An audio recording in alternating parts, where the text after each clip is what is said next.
জান্নাতের টিকিট পেয়েছে আবু বকর। রাতের বেলা নবী কান লাগায় শুনে মসজিদে নববীর মধ্যে কান্নার আওয়াজ, নজর লাগায় দেখে কেউ না, আবু বকর নামাজে দাঁড়ায় কাঁদতেছে। মদিনার নবী বলেন, আবু বকর কাঁদেন কেন? কয় জাহান্নামের আযাবের ভয়। নবী বলেন, জান্নাতের টিকিট তো আপনার 10 জনের নামে আল্লাহ পাঠাইছেন, আপনি তো প্রথম সিরিয়ালে আছেন, এত কাঁদেন কেন? আবু বকর বলে, নবী আপনিই তো কিয়ামতের বয়ান করেছেন, কিয়ামতের ময়দান এমন কঠিন হয়ে যাবে, জমিনটা হবে কিয়ামতের মাঠ, সিরিয়ার জমিন হবে আল্লাহর আদালত।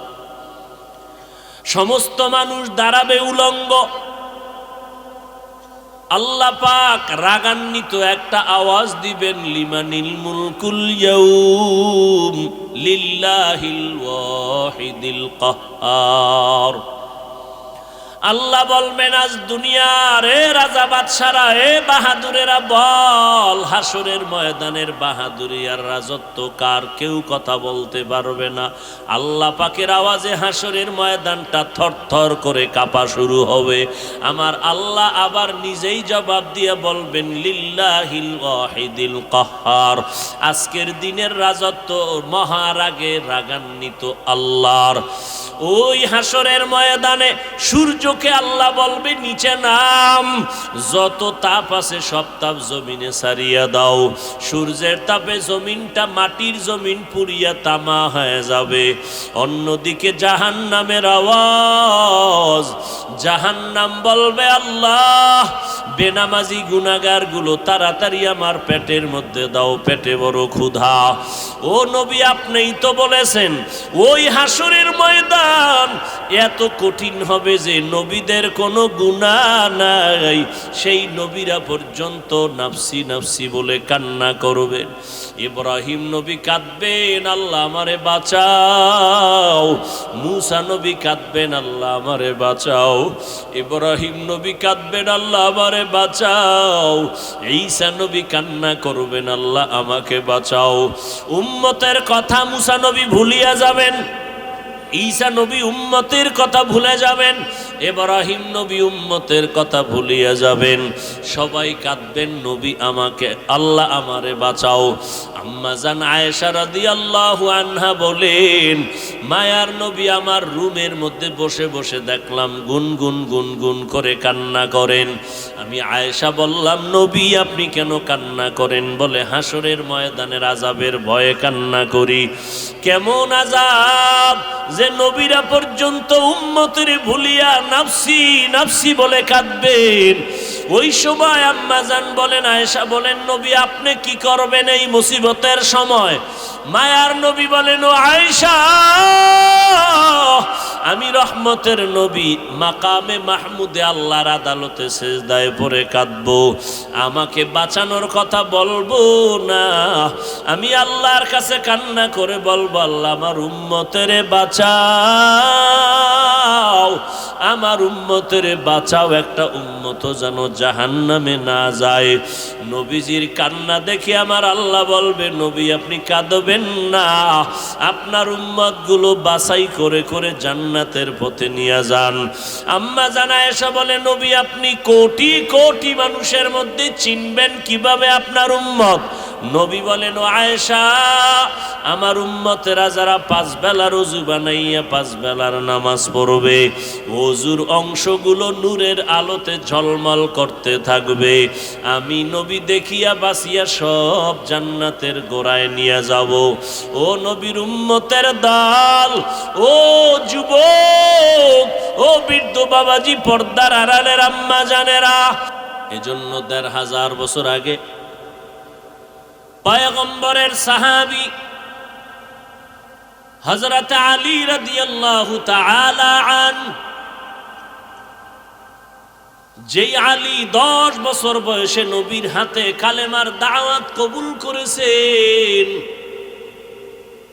কিয়ামতের ময়দানে আল্লাহ যদি জিজ্ঞাসা করেন, অল্প বয়সে বালক আমার মুহাম্মদের হাতে হাত লাগাইছে কে? প্রথম বালক হযরত আলী দাঁড়ায় বলবেন, আমি হযরত আলী নবীর হাতে হাত লাগাইছি আমি 10 বছরের বয়সে।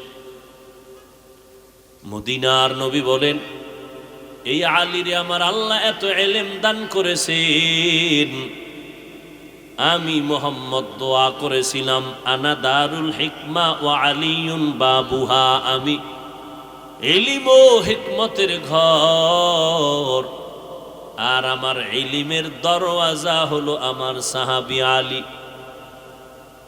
আল্লাহ আলীকে এত পরিমাণ ইলম দান করেছেন, ওমরে ফারুকের মতো দ্বিতীয় খলিফা আলীর ব্যাপারে ডাক দিয়া বলেন, লাউলা আলিয়ুন লাহালাকা ওমর, আজকে যদি আলী আমি ওমরের পাশে না বসতো আমি ওমর ধ্বংস হয়ে যাইতাম। কারণ আমি ওমরের সিদ্ধান্তের মধ্যে একটু ঝামেলা হয়ে যায়, আলীর সমাধানের মধ্যে ঝামেলা নাই।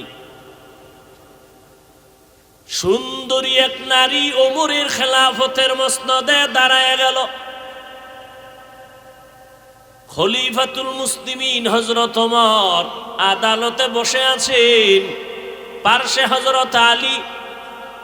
সুন্দরী রমণী ডেকে বলে, খলিফাতুল মুসলিমিন তরবারি নিয়ে আমার বিচার করেন, কল্লা কেটে দেন, কারণ আমি জিনাকারিনী একটা নারী, আমার জিনার কারণে আমার গর্ভে বাচ্চা আসছে, আমার বিচার করেন, আমাকে হত্যা করে দেন। আল্লাহর ভয়, হাসরের ময়দানে আসামির কাঠগড়ায় দাঁড়াতে চাই না, জমিনের মধ্যে বিচার করে দেন।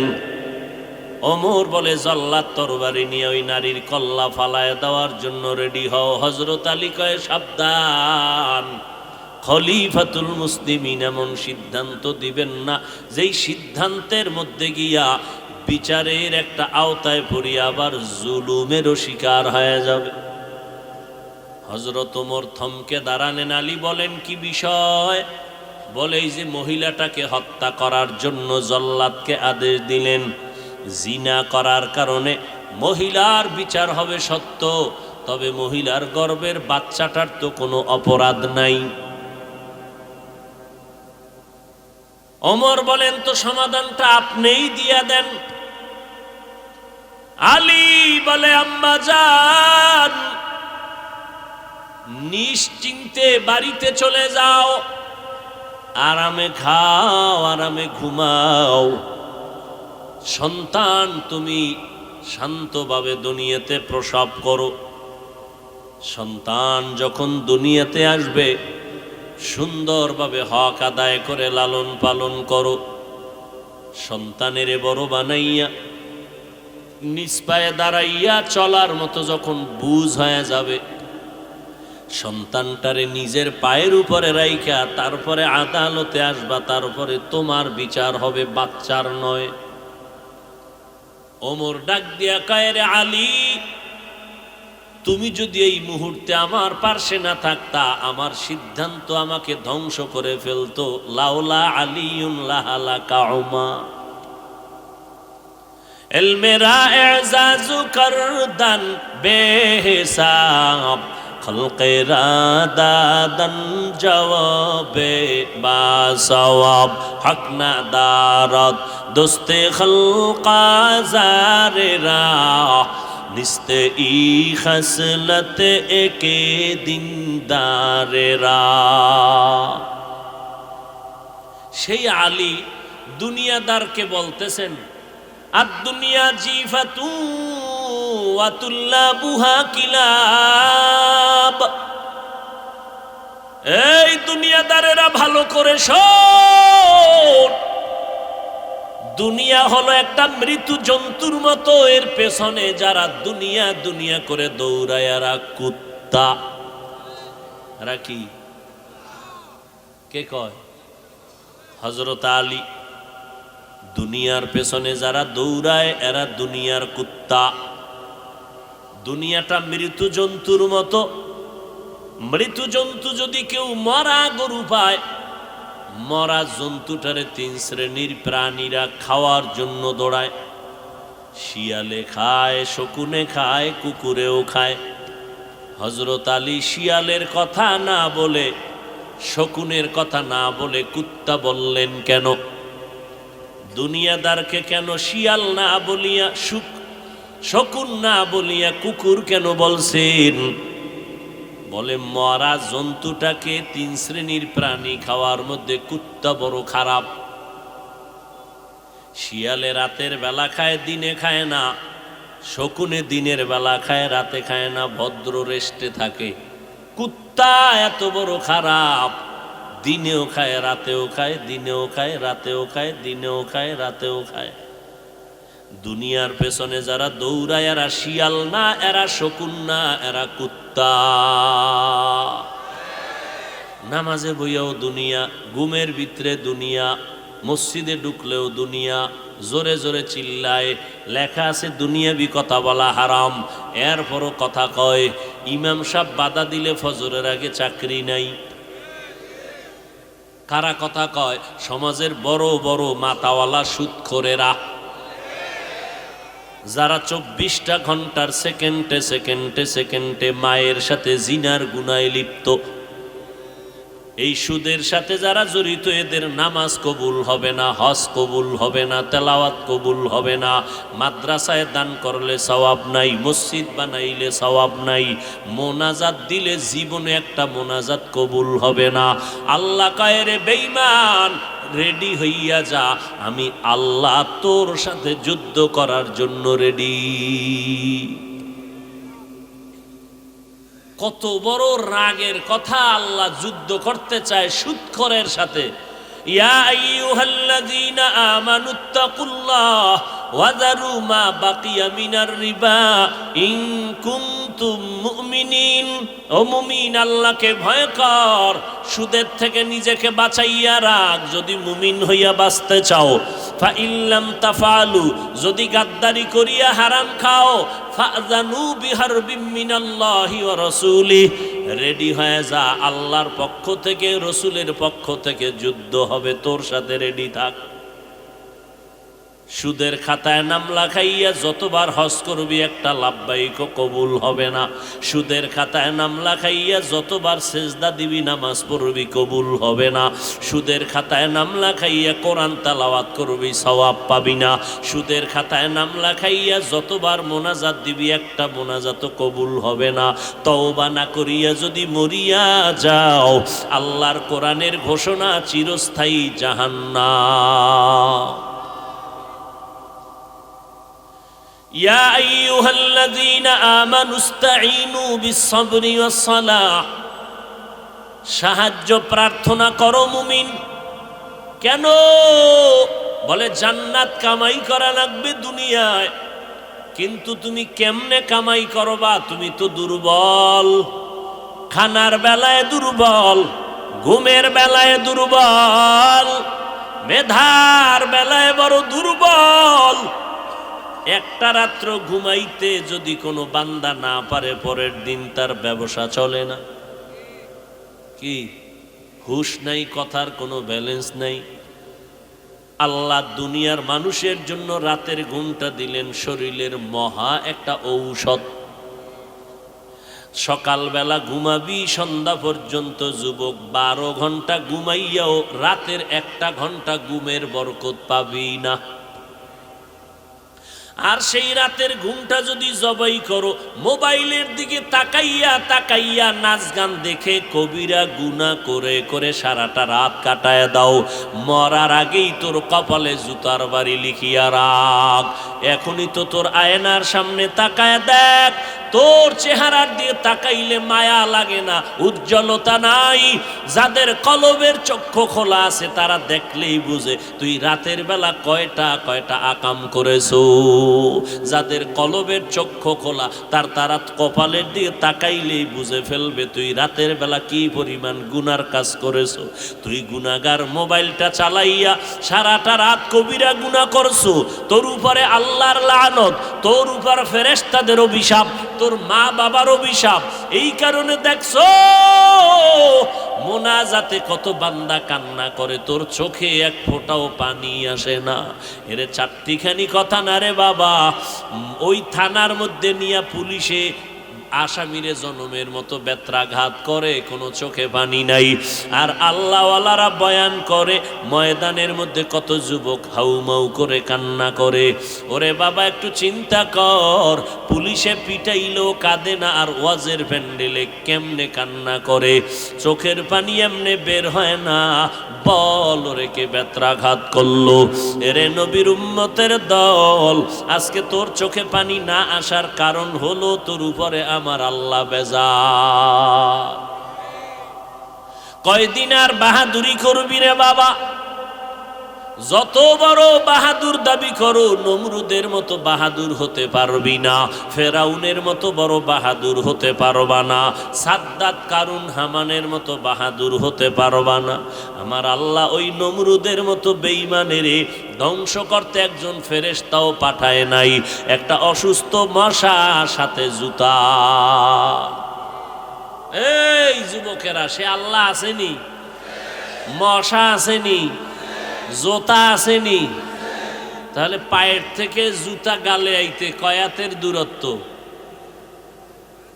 রেডি থাক। তুই নমরুদের মতো বড় বাহাদুর হতে পারো না, অতএব তোর গালে জুতা লাগতে 1 সেকেন্ড লাগবে না। যদি তওবা না করো তো রেডি থাক। আল্লাহ বলেন তোমরা বড় দুর্বল।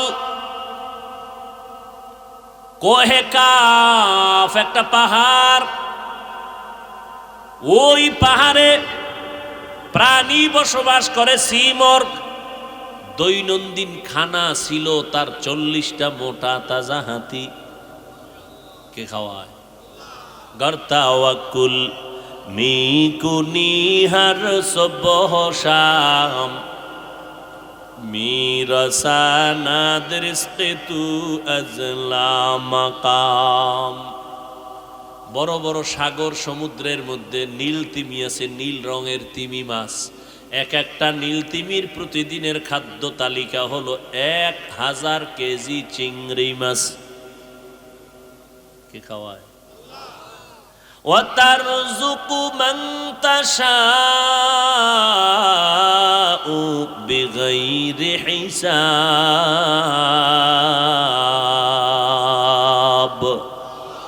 রিজিকের মালিক কে?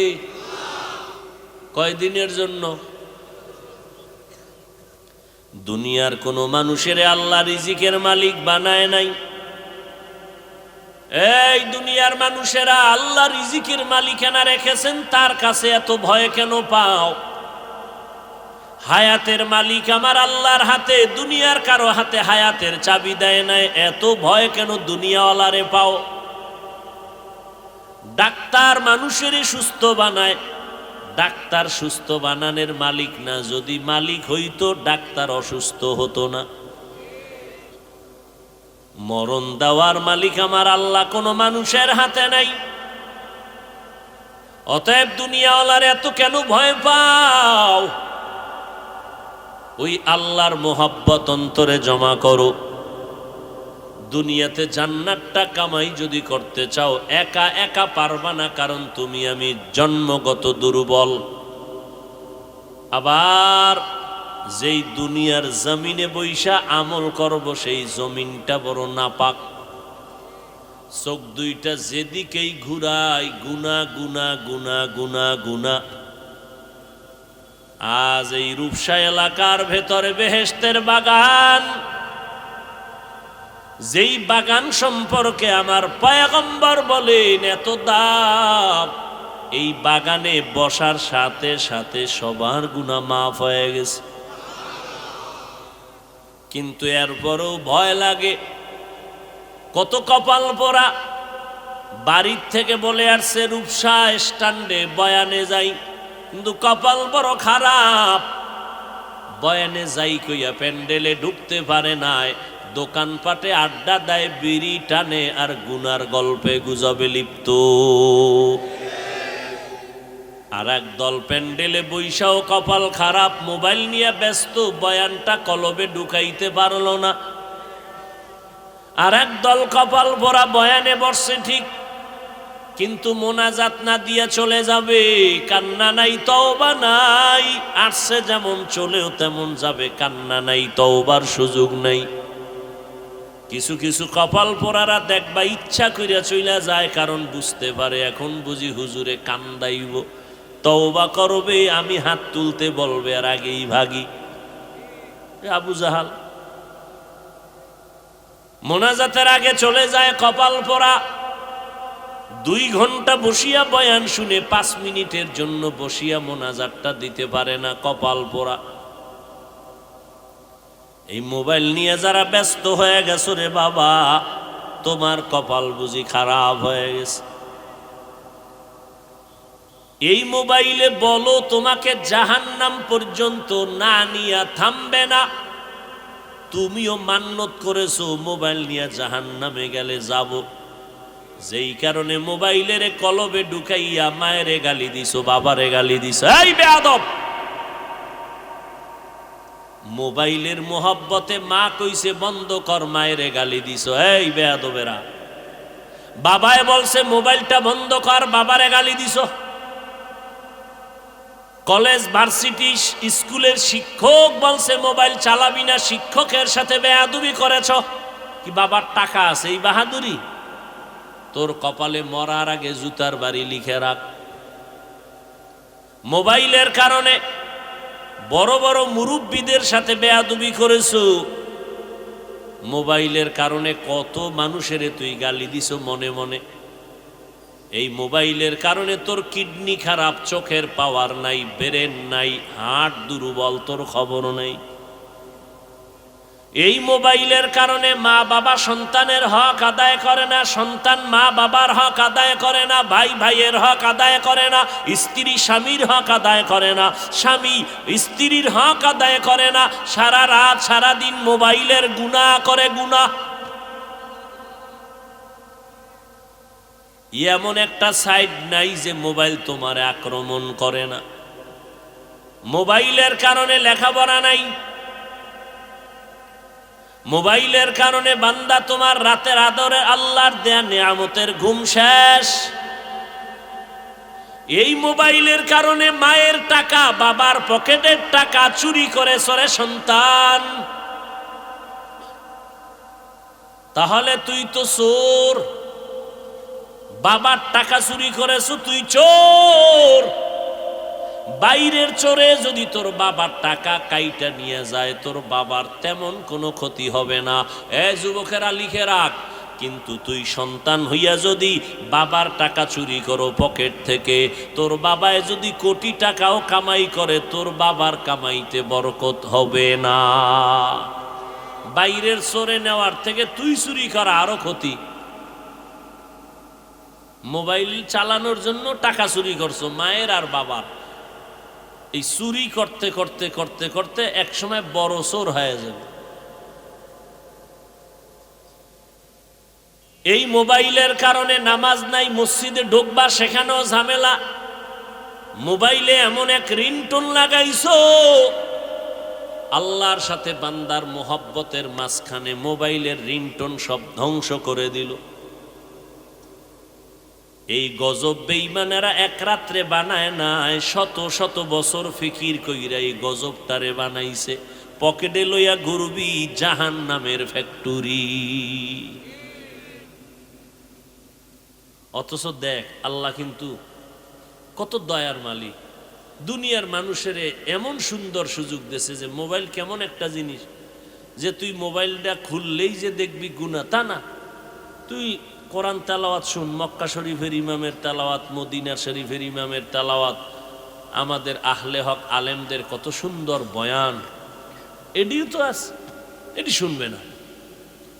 এখানেও তো একটা পরীক্ষা যে রাস্তা দুইটাই কিন্তু আছে, তুই কোন দিকে ঢুকতেছ।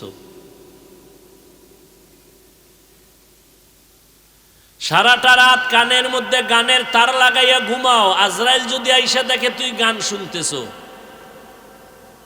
কবরে কি উপায় হবে? তুই তো হিন্দু না, তোরে বুঝাইতে আমার এত কষ্ট হবে কেন? তুই তো এহুদির বাচ্চা না, তুই তো আদমের সন্তান, তুই তো বান্দরের বাচ্চা না, তোরে বুঝাইতে কষ্ট হবে কেন? তা মুসলমান দাবি করিস না, ঝামেলা নাই। মুসলমানও দাবি করবি, আবার গাঞ্জাও খাবি, মদও পান করবি। ইসলামটারে তোর বাবার কেনা সম্পদ মনে করেছো? যেমন মনে চায় তেমন চালাবি। তোর মতো মুসলমান রসুলের দরবারে না গেলে রসুলের কি ক্ষতি হবে? তোর মতো গাঞ্জাখোর মদখোর আমার রসুলের না মানলে রসুলের কি ক্ষতি হবে? ইসলামটারে নিয়ে চালাকি করো না, রাবারের মতো টাইনা যে যেদিকে নিতে পারো নিয়ে যাও, আর বলে এটাই ইসলাম। ইসলামটারে এত সোজা মনে করলা? মদিনার ইসলাম তো এত সহজ না যে তুমি গাঞ্জা খাইয়াও কবা আমি ইসলাম মানি। মদিনার ইসলামে এত অপবিত্র না। তুমি দাড়ি কাইটা বলবা আমি মুসলমান না, মদিনার ইসলাম এটা সমর্থন করে না। তুমি ইসলামটারে এত খাটো করো কেন? অথচ ইসলাম গোটা দুনিয়ার মধ্যে পবিত্র একটা আদর্শের নাম। বেঈমানেরা ইসলামের আদর্শ দেখলেই মাথা নত করে ফেলবে, অথচ কিছু কিছু মুনাফিক মুসলমানের চরিত্রের কারণে বেঈমানেরা ইসলামের আদর্শ দেইখা তারা হাসে।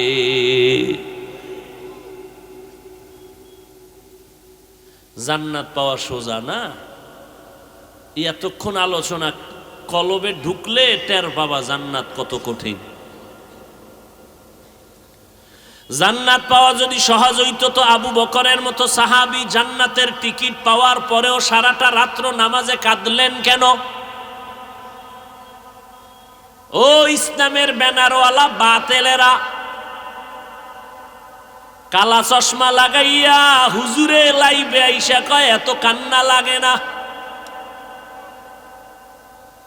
জবাব দাও, সাহাবায়ে কেরামের থেকে বড় মাওলানা তুমি, আবু বকরের থেকে বড় যোগ্যতা তোমার।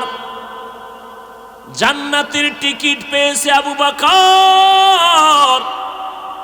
রাতের বেলা নবী কান লাগায় শুনে মসজিদে নববীর মধ্যে কান্নার আওয়াজ, নজর লাগায় দেখে কেউ না, আবু বকর নামাজে দাঁড়ায় কাঁদতেছে।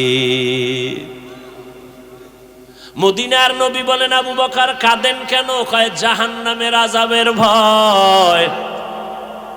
নবী বলেন জান্নাতের টিকিট তো আপনার 10 জনের নামে আল্লাহ পাঠাইছেন, আপনি তো প্রথম সিরিয়ালে আছেন, এত কাঁদেন কেন? আবু বকর বলে নবী আপনিই তো কিয়ামতের বয়ান করেছেন, কিয়ামতের ময়দান এমন কঠিন হয়ে যাবে, জমিনটা হবে কিয়ামতের মাঠ, সিরিয়ার জমিন হবে আল্লাহর আদালত। সমস্ত মানুষ দাঁড়াবে উলঙ্গ। আল্লাহ পাক রাগান্বিত একটা আওয়াজ দিবেন, লিমানিল মুলকুল ইয়াউম লিল্লাহিল ওয়াহিদিল কাহ্হার। আল্লাহ বলবেন আজ দুনিয়ার এ রাজা বাদশারা, এ বাহাদুরেরা বল, হাসরের ময়দানের বাহাদুরি আর রাজত্ব কার? কেউ কথা বলতে পারবে না। আল্লাহ পাকের আওয়াজে হাসরের ময়দানটা থরথর করে কাঁপা শুরু হবে। আমার আল্লাহ আবার নিজেই জবাব দিয়ে বলবেন লিল্লাহিল ওয়াহিদিল কাহ্হার। আজকের দিনের রাজত্ব মহারাগে রাগান্বিত আল্লাহর। ওই হাসরের ময়দানে সূর্যকে আল্লাহ বলবে নিচে নাম, যত তাপ আছে সব তাপ জমিনে ছাড়িয়া দাও। সূর্যের তাপে জমিনটা মাটির জমিন পুড়িয়া তামা হয়ে যাবে। অন্যদিকে জাহান্নামের আওয়াজ, জাহান্নাম বলবে আল্লাহ বেনামাজি গুনাহগার গুলো তাড়াতাড়ি আমার পেটের মধ্যে দাও, পেটে বড় ক্ষুধা। ও নবী আপনিই তো বলেছেন ওই হাসরের ময়দান এত কঠিন হবে যে নবীদের কোনো গুনাহ নাই, সেই নবীরা পর্যন্ত নাফসি নাফসি বলে কান্না করবেন। ইব্রাহিম নবী কাঁদবেন, আল্লাহ আমারে বাঁচাও। মূসা নবী কাঁদবেন, আল্লাহ আমারে বাঁচাও। ইব্রাহিম নবী কাঁদবেন, আল্লাহ আমারে বাঁচাও। ঈসা নবী কান্না করবেন, আল্লাহ আমাকে বাঁচাও। উম্মতের কথা মূসা নবী ভুলিয়া যাবেন, ঈসা নবী উম্মতের কথা ভুলে যাবেন, ইব্রাহিম নবী উম্মতের কথা ভুলিয়া যাবেন। সবাই কাঁদবেন, নবী আমাকে, আল্লাহ আমারে বাঁচাও। আম্মা জান আয়েশা রাদিয়াল্লাহু আনহা বলেন, মায়ার নবী আমার রুমের মধ্যে বসে বসে দেখলাম গুনগুন গুনগুন করে কান্না করেন। আমি আয়েশা বললাম, নবী আপনি কেন কান্না করেন? বলে, হাসরের ময়দানের আযাবের ভয়ে কান্না করি। কেমন আযাব যে নবীরা পর্যন্ত উম্মতের ভুলিয়া নাফসি নাফসি বলে কাঁদবেন। ওই সময় আম্মা জান বলেন, আয়েশা বলেন, নবী আপনি কি করবেন এই মুসিবতের সময়? মায়ার নবী বলেন, ও আয়েশা, আমি রহমতের নবী মাকামে মাহমুদে আল্লাহর আদালতে সেজদায় পড়ে কাঁদবো, আমাকে বাঁচানোর কথা বলবো না। আমি আল্লাহর কাছে কান্না করে বলবো, আল্লাহ আমার উম্মতের বাঁচাও, আমার উম্মতের বাঁচাও, একটা উম্মত যেন জাহান্নামে না যায়। নবীজির কান্না দেখে আমার আল্লাহ বলবে, নবী আপনি কাঁদবেন না, আপনার উম্মতগুলো বাছাই করে করে জান্নাতের পথে নিয়ে যান। আম্মা জান আয়েশা বলে, নবী আপনি কোটি কোটি মানুষের মধ্যে চিনবেন কিভাবে আপনার উম্মত? নবী বলেন, ও আয়েশা, আমার উম্মতেরা যারা 5 বেলার ওযু বানাইয়া 5 বেলার নামাজ পড়বে, ওযুর অংশগুলো নূরের আলোতে ঝলমল করতে থাকবে, আমি নবী দেখিয়া বাসিয়া সব জান্নাতের গোড়ায় নিয়ে যাব। ও নবীর উম্মতের দল, ও যুবক, ও বৃদ্ধ বাবাজি, পর্দার আড়ালের আম্মা জানেরা, আপনারা নবীদের মা, সাহাবায়ে কেরামের মা, আউলিয়ায়ে কেরামের মা, হাফেজে কোরআনের মা, এরে পর্দার আড়ালের আম্মা জান, আপনাদের মতো দামি মা জমিনের মধ্যে আর কেউ নাই। ও আম্মা জান, আপনারা আয়েশা রাদিয়াল্লাহু আনহার মতো নারী, ফাতেমা রাদিয়াল্লাহু আনহার মতো নারী, খাদিজা রাদিয়াল্লাহু আনহার মতো নারী। ও আম্মা জান, কয়দিন আর দুনিয়াতে বাহাদুরি করবেন? আজরাইল যখন হাজির হয়ে যাবে, 5টা সাদা কাফন ছাড়া আপনার কিছুই থাকবে না। এরে আম্মা জান, একটা নেককার সন্তান জমিনের মধ্যে রেখে যান। এরে যুবক, তোমার মতো যুবক স্কুল কলেজে পড়ে, এক বেলার নামাজও বাদ দেয় না। নিজেরে আল্লাহ আকল দিছে, নিজেরে প্রশ্ন করো, রে বাবা তুমি কেন পারবা না? তোমার মতো যুবক চাকরি করে, ব্যবসা করে, নামাজ ছাড়ে না, তুমি কেন পারো না রে বাবা? আলেম ওলামাদের কথা মিথ্যা মনে করে বসছো। আরে যতই মিথ্যা মনে করো, আসলে আমার আল্লাহর কোরআন কিন্তু মিথ্যা না। ওই কোরআনে জান্নাতের বয়ান আছে, জাহান্নামের বয়ান আছে। জান্নাতে কারা যাবে তাও আল্লাহ বলেছেন, জাহান্নামে কারা যাবেন তাও আল্লাহ বলেছেন। আজকে আমি বক্তা হইয়া বয়ান করি, তুমি শ্রোতা হইয়া মাটিতে বৈশা বয়ান শুনো। ওরে আমার বক্তাগিরির বাহাদুরি কতক্ষণ জানো? যেদিন আজরাইল আসিয়া ধরিয়া ফালাইবে, ওই দিন আমার ভাব আর বাহাদুরি বন্ধ হয়ে যাবে। আমি এত বড় সম্মানের ব্যক্তিটাকেও 3টা সাদা কাফনের প্যাকেট বানাবে। তুমি রিকশার ড্রাইভার, তোমাকেও 3টা সাদা কাফনের প্যাকেট বানাবে। তুমি গরিব হওয়ার কারণে একটা কাফন কেউ কমাইয়াও দিবে না। আমি এত সম্মানিত হওয়ার কারণে একটা কাফন কেউ বাড়াইয়া দিবে না। ওই কাফনের উপরে লেখা থাকবে না আমি বক্তা, ওই কাফনের উপরে লেখা থাকবে না তুমি টাকাওয়ালা, ওই কাফনে লেখা থাকবে না তুমি ডাক্তার, ওই কাফনে লেখা থাকবে না তুমি চেয়ারম্যান, তুমি এমপি।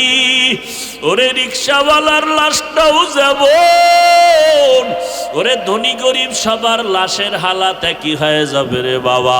ওই অন্ধকার কবরে রাখিয়া মাটি দিয়া পাড়াইয়া পাড়াইয়া যখন সবাই বিদায় নিয়ে চলে যাবে, ওই কবরে যাওয়ার পর কে মাওলানা, কে মুফতি, কে আলেম, কে মূর্খ, কে ধনী, কে গরিব, কোনো ভেদাভেদ নাই। আমাকেও যেই প্রশ্ন করবে বাবা, তোমারও সেই প্রশ্ন করবে। রবের পরিচয় দাও, ধর্মের পরিচয় দাও, রাহমাতুল লিল আলামিনের পরিচয় দাও। মদিনার নবী বলেন, উম্মতের দল দুনিয়াতে যারা রবের গোলামি করে যাবে তারা বলবে রব্বি আল্লাহ, আমার রব একমাত্র আল্লাহ। দুনিয়াতে যারা ইসলাম মেনে চলবে তারা বলবে দীনি আল ইসলাম, আমার ধর্ম একমাত্র আমার ইসলাম। দুনিয়াতে যারা নবীর আদর্শ মানিয়া চলবে, মাথার চুলগুলো নবীর তরিকায় কাটলো আর রাখলো, নখগুলো কেমনে কাটবে সেখানেও নবীর তরিকা যারা মানবে, জুতা দুইটা কেমনে পরবা খুলবা সেখানেও নবীর তরিকা যারা মানিয়া চলবে, মায়ার নবীরে দেখাইয়া বলবে চিননিরে আশেক বল, যারা সুন্নতের আমলের পাগল ওরা আমার মায়ার নবীকে দেখা মাত্র বলবে ইনি তো আমার সেই মায়ার নবী। যেই নবীরে না দেখিয়া নবীর আদর্শের টুপি দাড়ি রাখছি, পাগড়ি ভরেছি। কত দুনিয়াদারেরা টুপিওয়ালা বলে গালি দিত, তারপরও টুপি ফালাই নাই। দাড়িওয়ালা বলে গালি দিত, দাড়ি ফালাই নাই, জামা ফালাই নাই, পাগড়ি ফালাইয়া দেই নাই।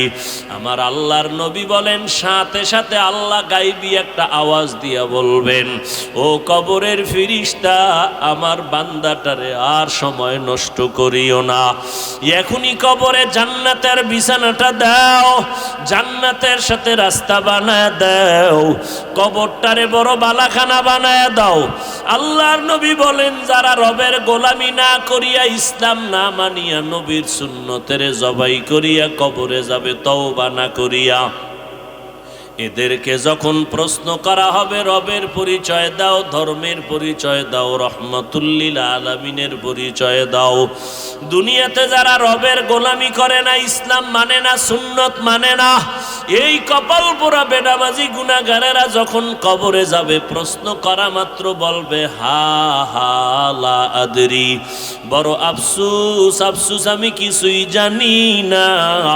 নবী বলেন, সাথে সাথে আমার আল্লাহ বলবেন, ও কবরের ফেরেশতা, এই বেনামাজি গুনাহগার নাফরমান এর কাছে আর কোনো প্রশ্ন করিও না, আর কোনো সময় সুযোগ দিও না।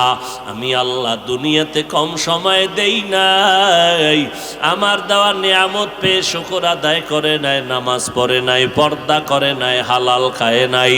এখন আর দেরি না করিয়া কবরের ভেতরে জাহান্নামের বিছানাটা দাও।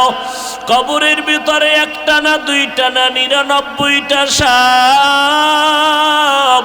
আল্লাহ পাক সর্বশেষ রাগান্বিত হয়ে বলবে, রে কবরের মাটি, এই গুনাহগারের দুই পার্শ্ব থেকে জোরে জোরে চাপ দাও।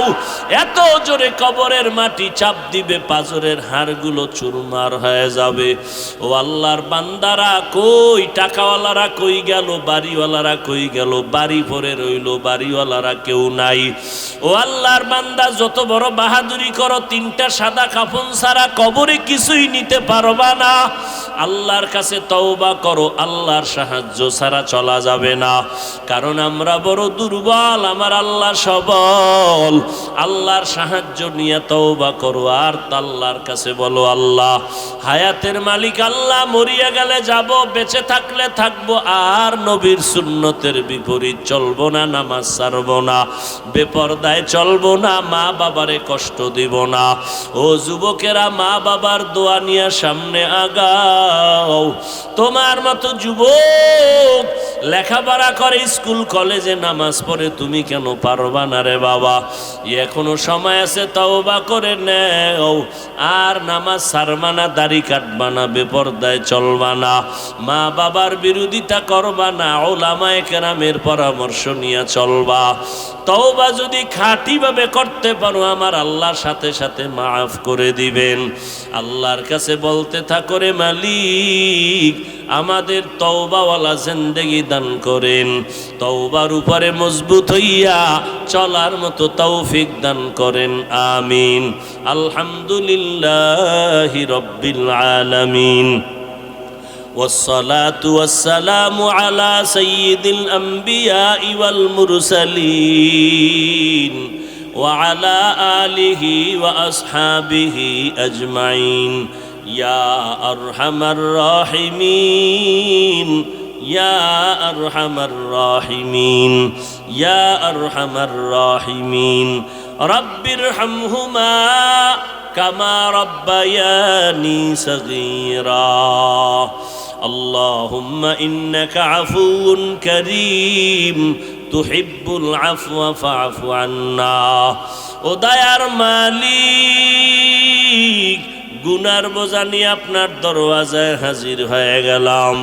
আয় আল্লাহ, শয়তানের ধোকায় গুনাহ করেছি, মেহেরবানি করে আমাদের মাফ করে দেন আল্লাহ। আয় আল্লাহ, মাহফিল কবুল করে নেন, আয়োজনকারী সহযোগিতাকারীদের কবুল করে নেন, এলাকায় শান্তি দান করেন, পর্দার আড়ালের মা বোনদের আবেদা পর্দা নিশি বানায় দেন। আয় আল্লাহ, আমার কলিজার যুবকগুলো দিনদার বানায় দেন, গুনাহের প্রতি ঘৃণা জমায় দেন। আয় আল্লাহ, ঘরে ঘরে সুন্নতের বাতি জ্বালায় দেন, নবীজির রওজা বাইতুল্লাহ জিয়ারতের তৌফিক দান করেন, চলার পথে ইজ্জতের সাথে হেফাজত করেন। আয় আল্লাহ, সমস্ত মসজিদ মাদ্রাসা কবুল করে নেন, গাইবি খাজানার থেকে যা প্রয়োজন ব্যবস্থা করে দেন আল্লাহ। আয় আল্লাহ, আমার কলিজার যুবকগুলো দিনদার বানায় দেন। আয় আল্লাহ, দিলের নেক আশা পুরায় দেন, চলার পথে ইজ্জতের সাথে হেফাজত করেন। আমরা যারা হাত তুলেছি জানি না কার মা নাই, বাবাও নাই, মেহেরবানি করে সবার কবর জান্নাতের বাগান বানায় দেন। যারা বেঁচে আছেন হায়াত বাড়ায় দেন। আয় আল্লাহ, অসুস্থ যারা সুস্থ করে দেন। আয় আল্লাহ, আদবলা বিনয়ী জিন্দেগি দান করেন, রিয়া হাসাদ কিবির দূর করে ইখলাস দান করেন। আয় আল্লাহ, উলামা তোলাবা উম্মতের অন্তরে মুহাব্বত রুউব দান করেন। আয় আল্লাহ, ইলমু হিলমু হিকমত আমলে বরকত বাড়ায় দেন আল্লাহ। আয় আল্লাহ, মা বোনদের আবেদা বানায় দেন, সন্তানগুলো নেককার বানায় দেন।